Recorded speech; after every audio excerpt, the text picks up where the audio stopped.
Face à cette énième provocation des forces françaises qui ont été sommées de quitter... Le gouvernement de la République du Mali accuse la France d'espionnage et de subversion. Dans un communiqué lu à la télévision nationale, le porte-parole du gouvernement a fait état de la violation de l'espace aérien du Mali par des aéronefs étrangers, malgré l'instauration depuis le début d'année d'une zone d'interdiction temporaire sur une partie du territoire national. Le gouvernement de la République du Mali a constaté depuis le début de l'année plus de 50 cas délibérés de violation de l'espace aérien malien par des aéronefs étrangers, notamment opérés par les forces françaises.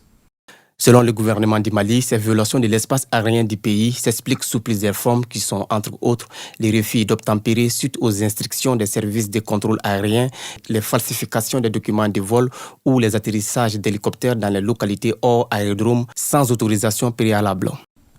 Les vols d'avions de renseignement et de drones évoluant à haute altitude pour se livrer à des activités considérées comme de l'espionnage, de l'intimidation, voire de la subversion.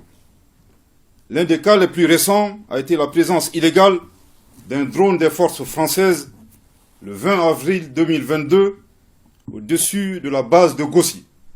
Et c'est à travers les images diffusées par ces drones que l'armée française a affirmé avoir vu des mercenaires russes enterrer des corps près de la base de Gossi, quelques jours après que l'armée malienne ait occupé cette emprise laissée par la force Barkhane. Les autorités maliennes qualifient cette action de subversion qui vise à ternir l'image de l'armée malienne. Outre l'espionnage, les forces françaises se sont rendues coupables de subversion en publiant des fausses images montées de toutes pièces afin d'accuser les FAMA d'être les auteurs de tueries de civils dans le but de ternir l'image des forces armées maliennes engagées pour la libération du territoire, la protection et la sauvegarde des populations éprouvées par une longue crise sécuritaire.